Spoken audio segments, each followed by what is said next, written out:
women have the power. It's about me through.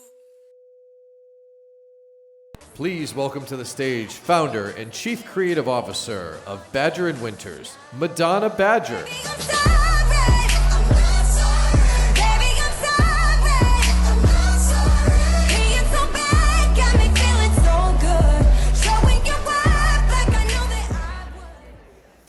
Hi, everyone. Did you have some coffee? And that lemon thing was pretty good. I had a little bit of the lemon thing. Okay. So, good afternoon. I'm so happy to be here. Thank you so much, Kathy and Mary, for asking me to be a part of this wonderful event. And I'm very excited for everyone to meet our panelists. But before we begin with our panelists, I'd like to tell you a little bit about my story, a little bit about who I am and what I believe in. So I'm going to tell you a story that is incredibly hard to tell, and it's also incredibly hard to hear, but it is my story. It's how and why I am here today. And so I'm going to tell you quickly through that part because I want to get to the part where we as an agency found our purpose. So on December 25th, 2011, in the early morning, my three little girls, who I loved more than, obviously, life itself, died when my house caught on fire. And my parents died trying to save them. And Lily was 9, and Sarah and Grace were 7. And I lived. And I am still their mother, and I'm still their daughter. And I wanted to die. That didn't happen. I wanted to lose my mind. That didn't happen. And so after about 1.5 years of recovery, which could be an entirely different talk, and if anyone here has lost a child and would like to talk to me, I'd be happy to talk to you. But after 1.5 years, I decided that I wanted to try to go back to work. And I started my agency, Badger and Winters, over 25 years ago. Prior to that, I'd worked at Calvin Klein, for example, doing the Marky Mark and Kate Moss campaigns. But I knew I wanted to make a difference. I knew I wanted to find my purpose in this life. I wanted to do something in the names of my children, and I didn't know what that could be. And I knew I was good at advertising. I knew that was, I actually, during my recovery time in Arkansas, tried to become an antique dealer, which was a total disaster.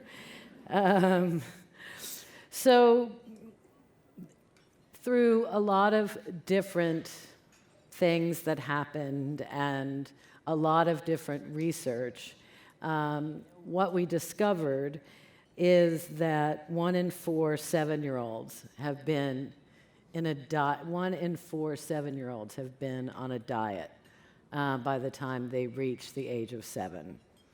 That over 1 million girls have anorexia in this country, and that the suicide rate is highest among this disorder. And that 80% of 11-year-old girls say that they would rather get cancer than be fat. Children see over 5,000 ads per day on TV, on the web, social media. And I didn't know any of this was happening, okay? Call me a bad feminist, call me whatever you need to call me. I didn't know. Not only did I not know, but I was actually someone who had been in the beauty and fashion business for a long time, and I made Kate Moss skinnier when I was at Calvin Klein, and I made Marky Mark's abs better. So I myself had been a person that had objectified men and women. So the part I really like about this purpose is that it doesn't take a certain type of plumbing in order to make a change. It's a hearts and mind job that all of us can do if we so desire. We can stop not only objectification of men and women, we can stop stereotyping, and we can stop gender bias, regardless if we're a man or a woman. We can do it through empathy. We can do it by simply placing our feet in someone else's shoes without judgment. So when you see an ad, what if that was your mother or your sister or your daughter or your father? The industry that I had so loved for so long was actually the biggest offender of objectification.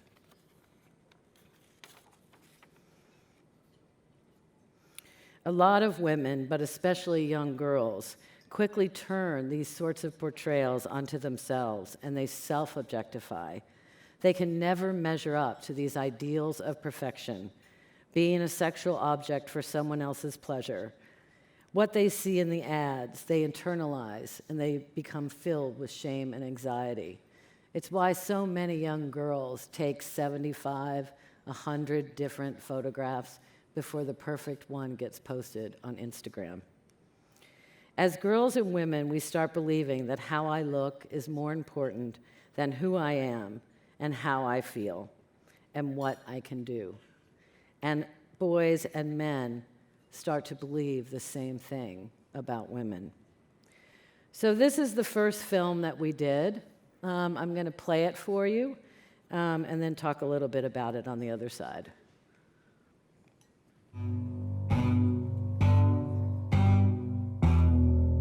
What is a thigh gap? When you're standing straight up, there's like a gap in between your thighs. Girls just don't want their thighs to touch. The Kylie Jenner challenge has gone viral. Doctors warn it can cause a number of issues. Oh my God. Oh my God. We raise our little girls to view their bodies as projects to constantly be improved. Advertising often trivializes battering, sexual assault, and even murder. Cologne continues to speak of up to 1,000 men groping women on New Year's Eve. I just think that it's harming women psychologically, physically, mentally, socially. You released a video anonymously on YouTube. Yes. I wish I could play the whole video here because it's incredibly powerful. I love giving blowjobs to sandwiches. I hope when my daughter grows up that she has friends just like these. The key to my heart? A man that smells like a vagina. I'd sell my body for a burger. The viral video her agency created has exploded on social media.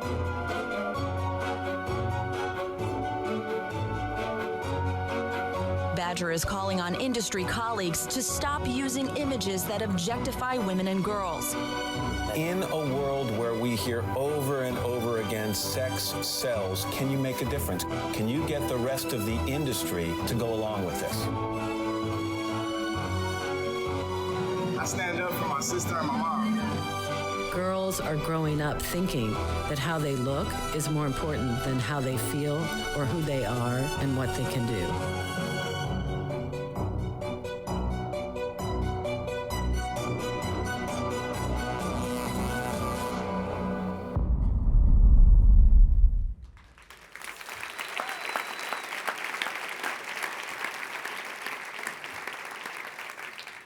So a lot of people ask us, how do you decide what objectification is? I mean, it's such a weird word. You know, it's basically making a woman into a thing or a man into a thing. And so I'm going to share with you quickly what the actual filters are that we created. We have an entire website dedicated to Women Not Objects that has all of our films, as well as a study that we did with Apex, looking at the all key purchase indicators in general population, with women, et cetera, of what the difference is between objectifying and non-objectifying ads. And it would blow your mind. It will blow your mind. I hope all the research is free to everyone.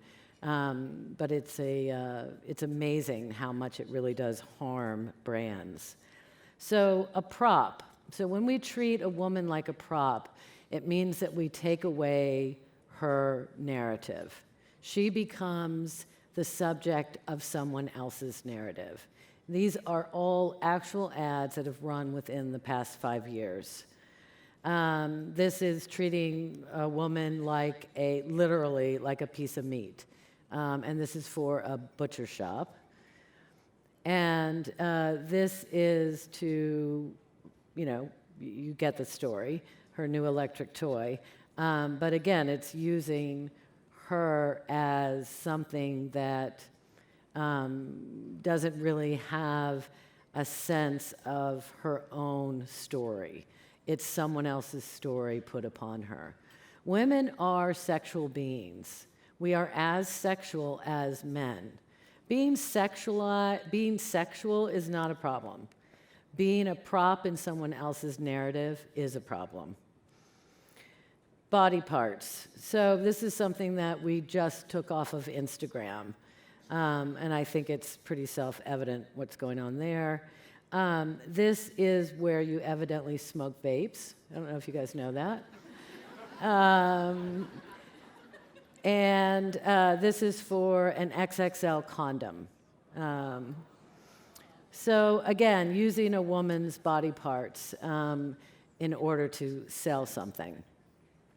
Plastic. So this is one of the more famous examples of retouching. That's her normal size on the right, and on the left is how she was retouched. This is a very old Ralph Lauren ad, but it gets the point across because anatomically, the woman on the left couldn't even hold up her own head if her body was that way. This shows our obsession for white, perfect skin. I mean, even Julia Roberts doesn't look like this without an enormous amount of retouching. And J-Lo does not look like this, like we all know that. And no one's hair looks like that. And so the fourth filter is empathy. And again, it's this idea of, what if this were my father? What if it were my mother in this ad? Does she always have to be driven around in the car? Could she actually drive the car and have a voiceover? So there's all kinds of ways of applying empathy, not only through objectification, but also through stereotyping and gender bias. This is a film that we did at Cannes. I'm just going to let it play because it kind of tells the whole story itself. But just know that our #1 goal was to go to Cannes, which we basically lied and said, hey, yeah, we're coming to London. No, we weren't. And we'd like to meet with you to talk to you about our project. And they were like, oh, whatever. Okay, fine, you can come. And we did and showed them our film. And I spoke at Cannes to around 3,000 people, which was my dream, because if we could change the jury packet that objectification and stereotyping was no longer acceptable, then we could make it so that you couldn't win a lion if it had that sort of advertising. So this is about the harm that is done to children. We asked their mothers if we could, show them these ads that were all outdoor, and of course they said yes. But that doesn't always happen in outdoor advertising. Today, we are premiering a new film, which shows the impact objectification of women has on children. I don't really know what that is. I'm not going to describe anything. I don't want to talk about it. It makes me feel uncomfortable. naked. Cover your eyes, cover your eyes. Makes me feel bad about my body. It's kind of inappropriate for younger kids to see naked women in advertisements and stuff. I don't think it's okay to show women like that because, it's private.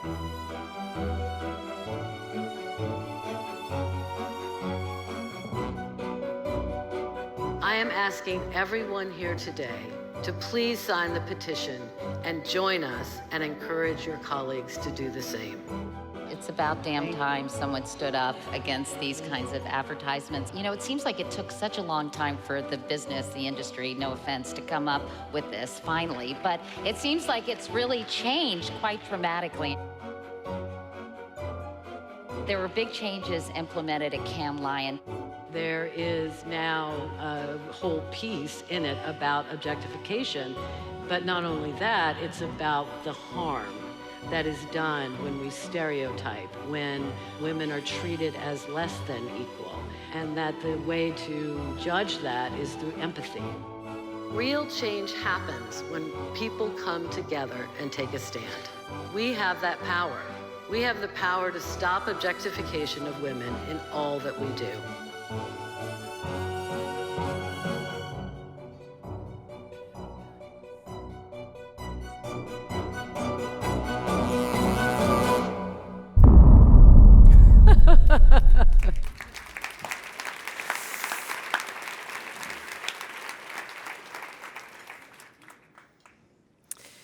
So I believe that until we are portrayed as equal, we will not be treated as equal.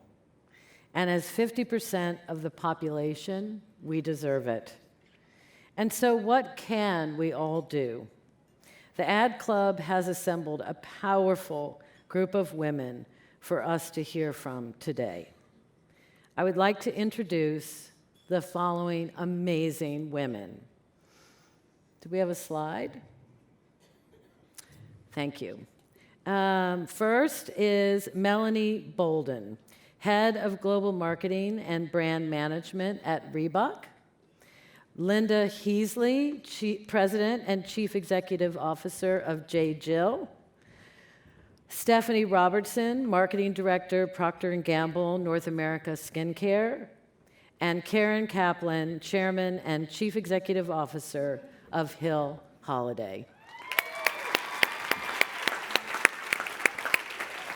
Please sit.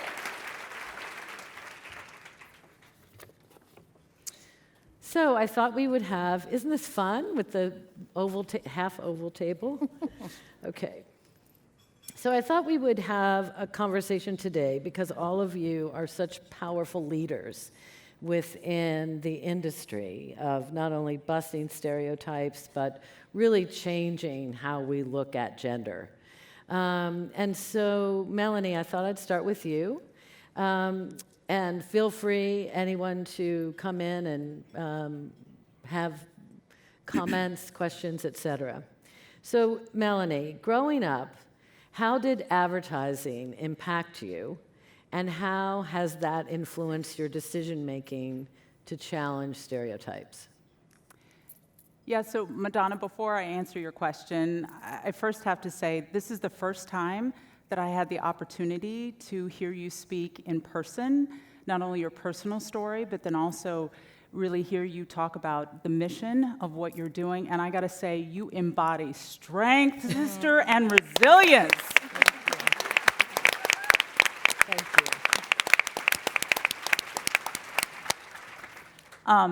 But switching gears and getting to the question at hand. So growing up, I think we all know that advertising has a tremendous impact on us, just as you've shown, and it affects how we think about culture, how we think about people, how we think even about ourselves, as you've shown. And I was born in 1972, and growing up in the 70s and 80s, I did not see a lot of advertising that reflected me. I saw advertising when I did see people of color. They were in supportive roles like making beds for hotel chains or fast food restaurants would show people of color serving food. And I remember growing up thinking, why aren't I represented? Why can't I see me? And then I went to the next step of, well, what's wrong with me? What's wrong with people of color? Are we not pretty enough? Are we not good enough? And so fast forward to today, now as a marketing leader and someone that is responsible for really influencing how brands connect to consumers, I strive to make sure that the work that I'm associated with is diverse and inclusive and really reflects the consumer of today, hopefully in a relevant way. And then importantly, it's work that the 20-somethings that we're targeting can say, I see myself in your films, or I see myself, in your work. So I'm going to show you some examples, if you don't mind. Love to. There are 2 films from our Sport the Unexpected campaign that we just launched about 2 weeks ago. The first film is called Storm the Court. The second film is called Back Where We Started. So let's take a look.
So the great thing about working for Reebok is that it is a brand, we like to say, for everybody and any body type. And so I hope moving forward, or I can say I'm committed moving forward to make sure that the way we're going to break stereotypes is that we're going to continue to include a diverse array of reflection of our true marketplace and make sure that we're inclusive and breaking stereotypes in the process. What do you think the biggest shifts are right now, besides this fantastic work that you've just shown? And I love it. It just busts every stereotype there is. But what do you think are some of the biggest shifts that you see happening in sports and stereotypes of women? Yeah, quite a few, actually. So I'll just focus on the United States. Sports apparel and athletic apparel is growing tremendously, faster than any other category in the fashion or clothing industry. So, actually, show of hands, how many of you wear leggings to run errands or just lounge around the house? Look at this room. It's America. Okay? So this is a reflection of what is happening in the sporting industry. And you guys, I'm going to tell you a stat that now isn't going to surprise you.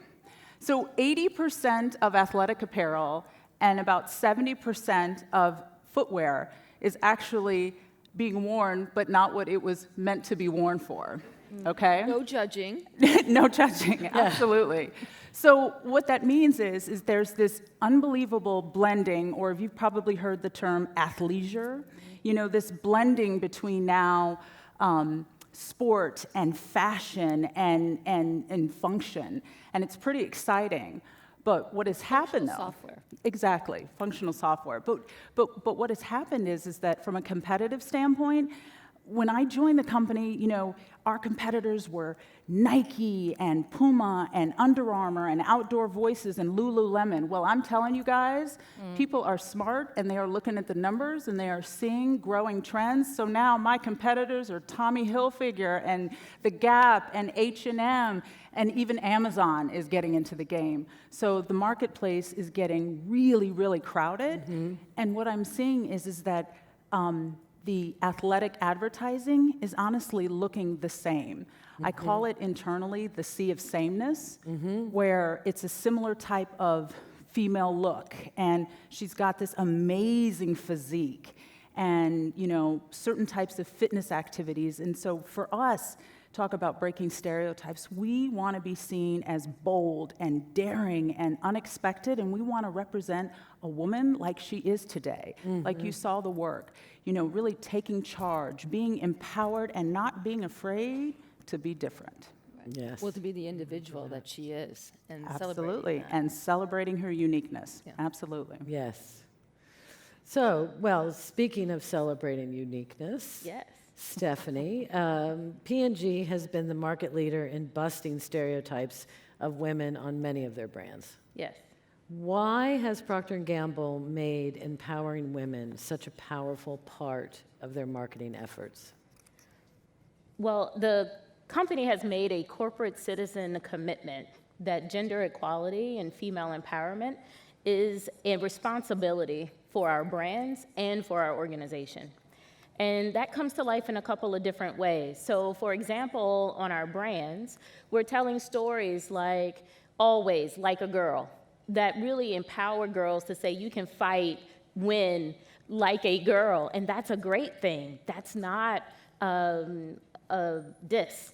There's also Pantene, Strong is Beautiful, that really recognize that beauty for African American women who wear their hair like mine, that's their crown, and that's something that they can be proud of. And then most recently, Secret has taken on equal pay. How many have seen the commercial where she's in the bathroom and she's encouraged to just do it, right? She did the job, she did it well, she deserved equal pay. So our commitment as a corporate citizen is that we embrace the insights of female empowerment and we use our brands to amplify those insights and actually to change the culture. However, that can't happen if we don't have women leaders in significant roles to actually make that happen. So P&G has been committed with more than 45% of our managers are female, including my beauty CEO, Alex Keith, or our board is 45% female. Again, having women in positions to make the decisions, to make the calls, to bring those insights to life. So the brands and our leadership actually can make that happen. Well, recently we worked on a campaign together. We did. Called My Proudest Moments. Yes. And can you talk a little bit about that campaign and what it meant to the company and what it meant to Olay? Yes, so I was like people in this audience. Madonna came to P&G and talked a bit about her mission and her passion. And I remember sitting in the audience saying, why aren't we working with her? So my marketing dreams actually came true when we had the opportunity to work together on this. This is one of the best pieces of work that I think I've had in my, I'm not gonna say how long, but long enough career at P&G. So I work on Olay skincare. How many of you have a mom or a grandmother who used Olay? Yeah, exactly. How many of you are using Olay now? Exactly. So we have a brand that's nearly 70 years old that people know, they love. There's a natural affinity to this brand as a brand that my mom or my grandmother used. But what we found is the next generation of women didn't feel like it was a brand for them. And we had lost our voice. We had lost our relevancy. And so as we did some work, we knew that we kept hearing this idea of judgment, that women were feeling judged, that they were just not enough, or they were too much, but they were having to shrink themselves to fit someone else's expectations. And so my marketing dreams came true because we called 1-800-MADONNA-BADGER and said, we need help. And Madonna, I think, is truly gifted when it comes to turning the insight and voice of women to something that's beautiful. So I'd love to share with you what she created. Let's take a look. We created. It was a we. I was there, but. Oh, yeah, it was a we. I've been called to a lot of things. Too emotional? I was always viewed as someone that was too ambitious. Too opinionated. Told me that I was too strong. Too fat? Too bossy. Too confident? People have said that I'm too vulnerable. Too short? Too tall? Too defiant. That I'm too driven. I'm not too defiant. Too loud, too outspoken, too energetic, too opinionated. Too sassy. Too everything. I think too has a judgment attached to it. When you say you're too something, it puts a negative connotation on it. It's not like you're 100% something, it's like you're 500% something, and it seems like a bad thing. People are not comfortable with those sort of traits when it's coming from a woman. Oh, I just don't fit the box that you have in your mind, so what we'll have to do is just change your mind. I am opinionated. I'm vulnerable. I am driven. I am confident. I am outspoken. I am defiant. I am strong.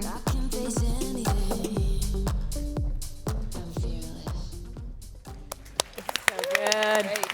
Every time I hear that song, I always have to do a little something. Yeah. But I'm immensely proud of the work because it took a true insight.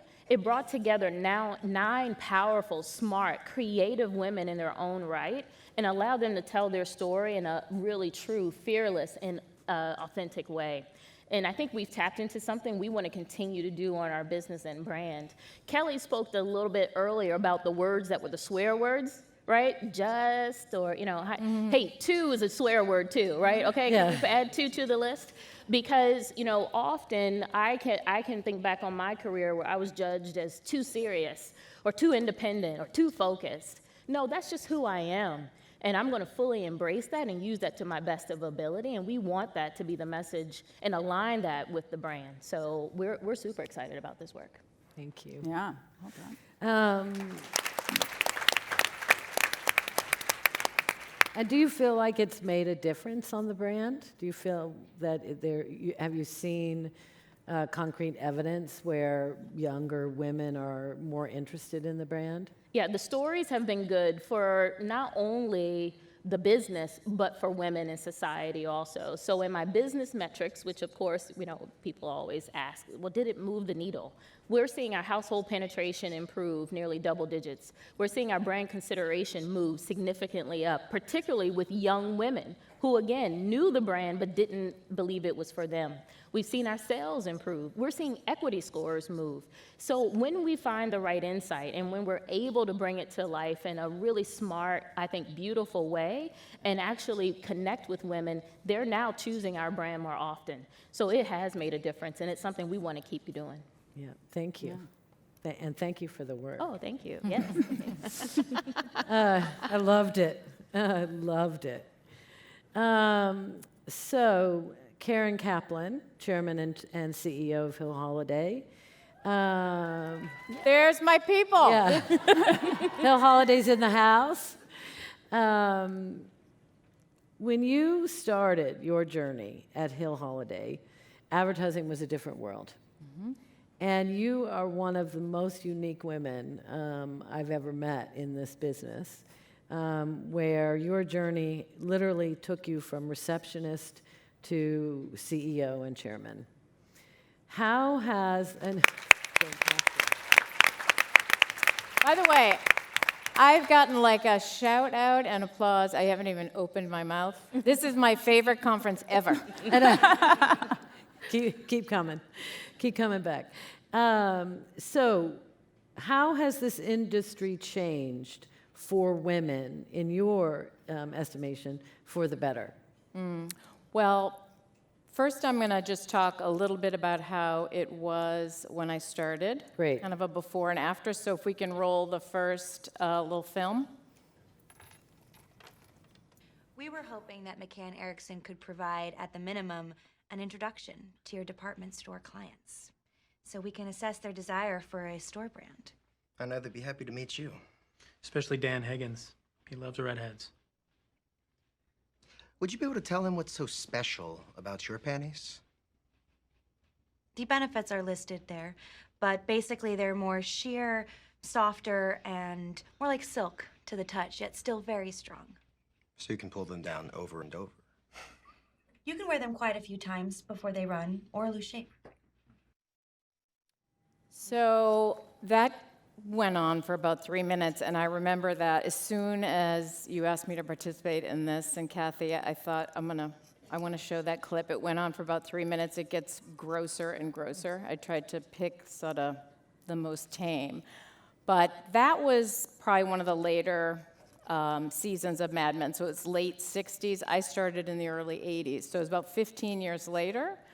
But it wasn't significantly different for women. So women started 3 to 4 levels below men, and that was sort of like considered acceptable. Like, I thought that was acceptable. So I started as receptionist, and men with the same experience and education, men I graduated college with, started 4 levels above me. So they'd start as account executives. It took me a good 5-6 years to get to that point. Joan and Peggy famously started as secretaries in their firm. And there was no accountability or transparency. So if you called out the inequities, you were kind of branded a troublemaker. Mm-hmm. And I made some trouble, and that's why it took me 30 years to get to be CEO. But it was very much a star system, and men had all the power. So if someone was of a certain or deemed of a certain talent caliber, they could pretty much, any and all behavior was tolerated. So it's very, very different. So I want to show another film now that's sort of more demonstrative of how it is in the business today. Great.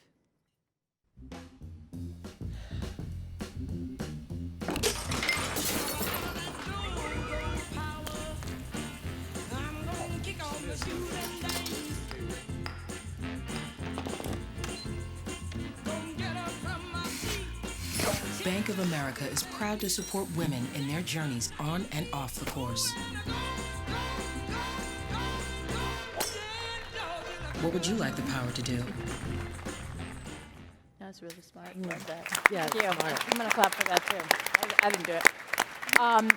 So we are incredibly proud of that. By the way, that is going to launch next week on the Augusta National Women's Amateur Championship. First time ever. So you're seeing this later today. 200,000 of your closest friends who work at Bank of America are seeing this, but it'll air next week. And we're really proud of that, not because we think it's great work, because we do, but the 3 teams that created that work, the agency team, the client team, and the production team, were 3/4 women. Wow. So, and 80% of the money that we spent on production went to women-owned and managed businesses. So I don't know if anybody's here from Free the Bed, but really kind of unheard of back in the day. And I think, ironically, and despite our history, I think advertising is a great business for women and for all people of difference, because ideas are the currency, and ideas are the great equalizers. Yes. And you don't have to be a man to have an idea, and you don't have to know the secret handshake to have an idea. In fact, I think the best indicator of being capable of original thought is being able to think outside the box. Yes. And women know how to think outside the box because we've never been let inside the box. We don't even know where the box is. So I actually think today it's a fantastic business for women. I agree. Well, and you've done an incredible job of building your executive team to be over 50% women, which is just an incredible accomplishment. How did you approach that challenge, and how can we as women continue to promote parity within this industry? So, we approach it as the same way we approach our financial goals. So it's a key KPI. We set goals, we measure them, we're held accountable by our holding company, IPG.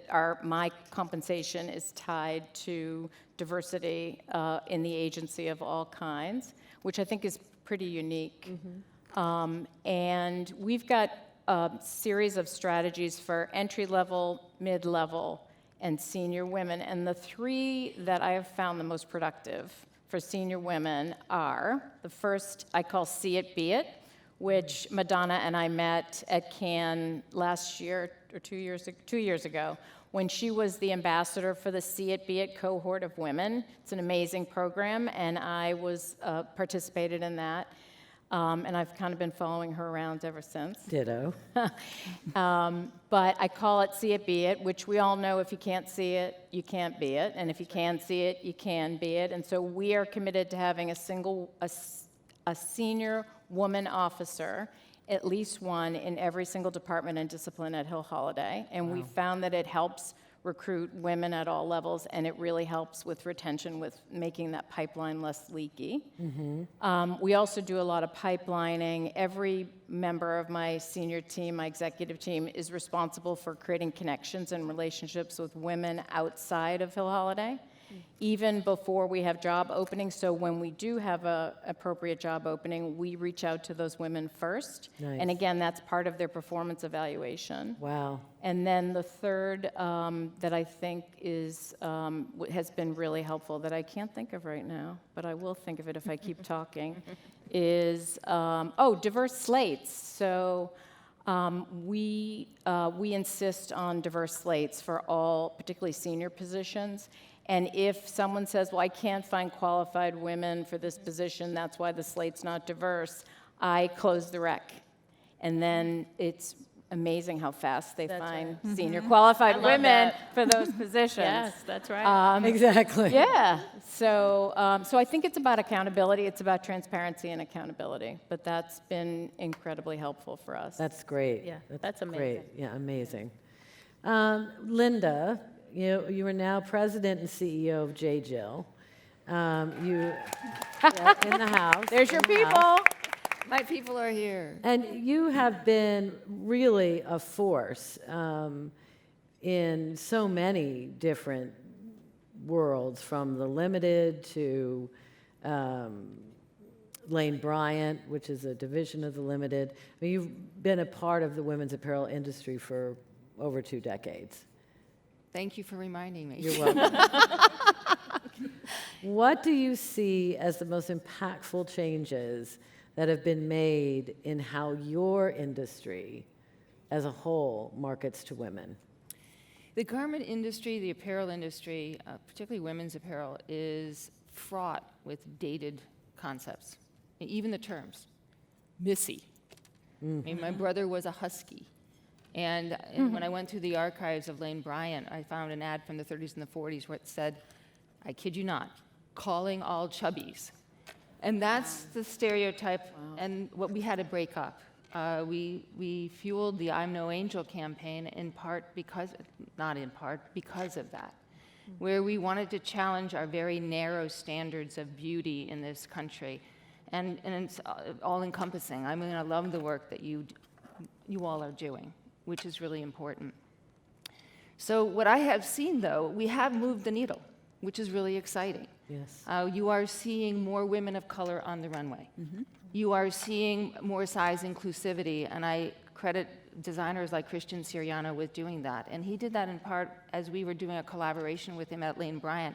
He felt it was very important to continue to make the statement that all women deserve great fashion, and he was going to be on the forefront of doing that. Yes. So we worked with some wonderful models, and we worked very hard to foster their careers. Ashley Graham has stepped out, and you've seen her all in many, many venues. We had Candace Hafeen, Precious Lee, Marquita Pring. I'm really proud of what we were able to do for a lot of these women and making them more a part of what you see in many venues. And you've all referenced how little of media represents what America really looks like today. Yes. But credit to all of you for really pushing that forward. So we are seeing changes. And is it enough? Probably not. I hope that one day the stereotypes completely are eradicated in favor of the individual. And if you think about stereotypes as a data on the continuum of what the world is about, I mean, that's a celebration of the individual. Yes. And your work can we show the work that you brought? I think it's so Yes. strong and how it does empower women, and it really is about celebrating the individual. And thank you, because for us at J. Jill, it was also age, where you have a customer 40 years and older that is feeling bypassed by society a little bit, and she's remarkable. Yes. As we learn more about our customer, we see how remarkable she is. So the campaign clip that I have is in celebration of women who are making headway in the industry and the occupations that they're in, as well as inspiring all of us, not just our customers, but the world at large. Yes. So I'd like to show you our clips from the campaign that we launched this February, the Inspired Women campaign. I'm hoping that when I play music that I'm uplifting someone's spirits. I just feel that I make people happy. I want people to hear the music from the photographs. It is an incredible life to be a musician. The most important thing for me is to be able to give back what has been given to me. I always, try to look my best because I feel like if I am confident in what I'm wearing, then I'm confident when I sing.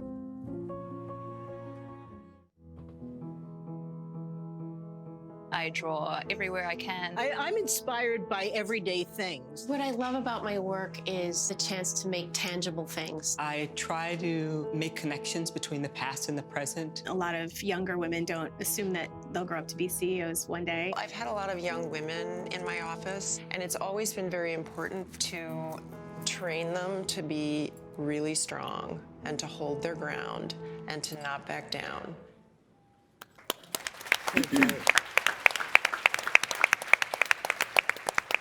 So we're going to do a quick bonus round. We have a few minutes left, a couple of minutes left.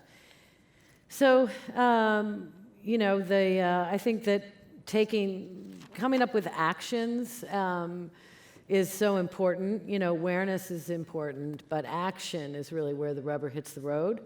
And so I asked everyone here if they could tell us one action, micro or macro, that you could suggest for every person in this audience could do to smash stereotypes of women.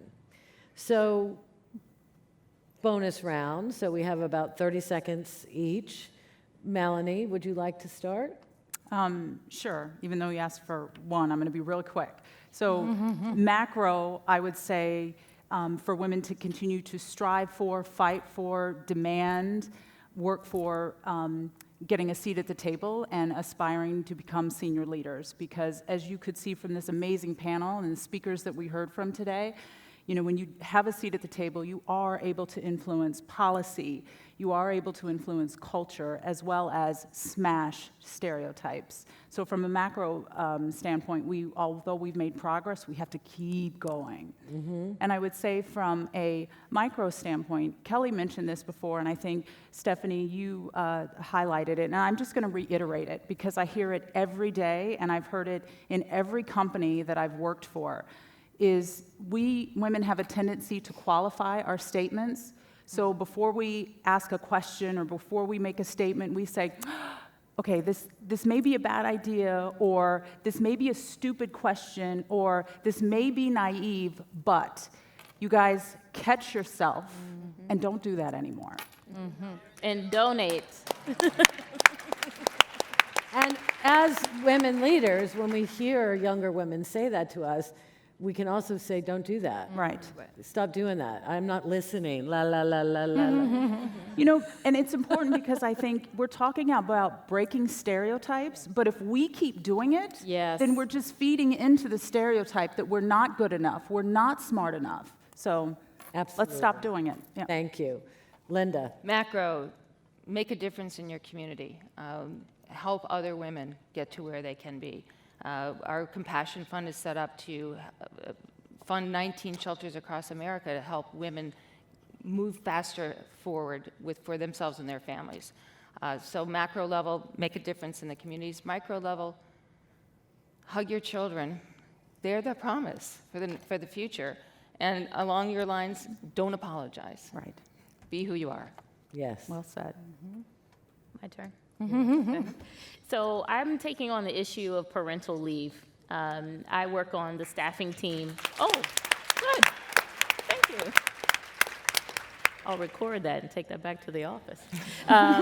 You know, there is still a healthy tension between career planning and family planning, and that women can't be great at being mom and being at work. And often we find that about the time where family planning comes to play, that career planning tends to fall to the side. And it's not because that's what she wants, it's because she has to somehow choose. And I want to defy that. There doesn't have to be a choice. There is a way, and if we can figure out how to make Swiffer and Tide, I'm sure we can work this out. Yeah. So what I would say, from a macro standpoint, I would encourage everyone to take a step back, look at your parental leave options, whether for natural moms or surrogates or adopting moms. Are we enabling families? Right. And then from a micro standpoint, if you are a manager of any employee who's becoming a parent, have a sincere dialogue with that employee about how do we support you so that you can be great at home first and then bring your best self to work. So we all can do that within our spheres of control. Mm-hmm. You're here. Thank you. Can I add to that without forfeiting my, Yes. we're probably way over, but we're having No, we're fun. okay so far, I think. So I so firmly believe in everything you just said. We just tripled our paternity leave. Oh, wow. Because I think paternity leave is as important, because we used to have a 2-week paternity leave, which was basically like go home, change one diaper, and come back to work where you belong. Right. And now it's like go home and be an equal parent, because if you think about women, yes. If you think about the time that women kind of lose in their careers, depending on how many kids you have, to leave, you kind of fall behind a little bit. That's right. And so if men and women are both taking leaves, it helps co-parenting, it helps with the perception in the workplace, and then one gender doesn't fall behind. That's so right. I don't know where that came from. It wasn't planned. Can I do my? Yes. I don't know if this is macro or micro. I wasn't good at economics, but I would just say call things out when you see them. So if you are a brand and an agency comes to pitch your business with all men, do not hire them. If your agency doesn't, you have to insist that your teams are half women at least, particularly the creative teams, because the creative people are the ones that are making your work, and that's right. the difference that you see. If you're an agency leader, insist on those diverse slates. If you're working in an agency and you're the only woman and you call it out and there's no accountability, go where you're celebrated, not where you're tolerated. Come to Hill Holiday, we'd love to have you. Yeah. And what we can all do as consumers, we all know, everybody now knows about the buying power of women, Yes. and we need to vote with our wallet. So if companies objectify or stereotype women, do not buy their products and services. And if they don't, buy them. That's Yes. the most powerful thing I think we can all do. Yes.